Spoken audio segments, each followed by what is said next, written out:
solution? Is it you getting involved and telling your sales manager, hey, don't be an asshole? What's going on, guys, and welcome back. Before we start today's video, I want to ask you a question. Are you in a dealership where you're looking at your sales manager and you're looking at your finance manager and you're going, I have this deal in front of me today and I want to get it rolled, I want to get it delivered, but the sales manager can't seem to give you a straight answer. The finance manager's like, it's not getting approved. And your sales manager's going, well, just do your job. You can't do your job properly. And all of a sudden they have this weird conflicting argument. And you're like this child watching your parents go through a pre-divorce argument in front of you. You're going, I don't know what's happening. All I know is I sold the guy a car and you guys seem to not be able to figure it out. In today's video, we're going to dissect that situation so that way your dealership will never have to go through that problem ever again, which ultimately ends up to you, the salesperson, or you, the sales manager, or you, the finance manager, watching this video, getting more deals and making more money for yourself and your organization. With that being said, let's dive right into this predicament. So like I said earlier, in a dealership, you typically have 3 shareholders to make sure that the deal comes together and becomes successful. They're the salesperson, a sales manager, and a finance manager. Sometimes you get a general sales manager in the mix, sometimes you get the general manager in the mix, but reality is 3 shareholders will determine whether or not a deal becomes a deal or it just gets walked out the door and thrown in the garbage. So going back to it, I mentioned in the previous video, salespeople have to be able to get to know their customer to present the information to the sales manager who then presents it to the finance manager. That's in an ideal world.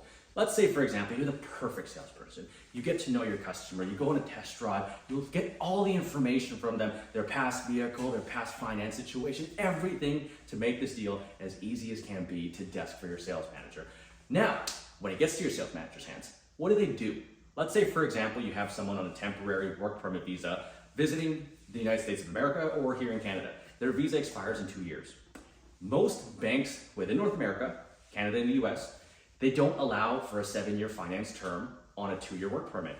But what if your sales manager writes a deal and it's on a 7-year term because they want to get the payments down? What happens then? Well, it's clear. You and your sales manager, you're high-fiving each other because you're like, damn, we got the payments super low. This guy's going to buy the car, no problem at all whatsoever. It goes to the finance office pulls the bureau, reviews it, and then what? It doesn't go through. All that high-fiving, you guys got to reverse that. Thanos snap, can't do that. Back in time, you got to reverse it. Then what happens? Well, the customer's upset because you set improper expectations when you were doing the deal. They agreed to terms and conditions on the worksheet that you could not fulfill because your sales manager did not understand that their situation was X, Y, and Z. There's also situations where, let's say, for example, a deal goes to the finance office. You and your sales manager do the perfect setup. This person's ready to buy the vehicle. It's month end, but the finance team needs a home run because they're one shy of bonus target or they're $300 below their average. What tends to happen? Well, unfortunately, in most dealerships, what tends to happen is the finance manager will backload the approval, send it to the bank, and then get that declined because the loan to value of that vehicle is just astronomically through the roof. Now we've gone over the big problems on what happens in these dealerships. What's the solution? Is it you getting involved and telling your sales manager, hey, don't be an asshole, make sure you do it this way so that way my finance manager doesn't have a problem? Or do you tell your finance manager, hey, you're a greedy dick, make sure you do it this way? Well, clearly not, because you're not going to win any favors in your dealership and people will probably go, well, that guy only cares about his paycheck. The best solution that I highly suggest for yourself and your people in your dealership is to get them to watch these sales training modules so that way they understand how to perfectly operate like a real dealership. All jokes aside, yes, please watch my videos, but the perfect solution realistically is to ensure both parties, the mom and the dad, the sales manager and the finance manager, are speaking the same language. They both coincide and they both understand the end result that they need to accomplish. That end result is customer drives away.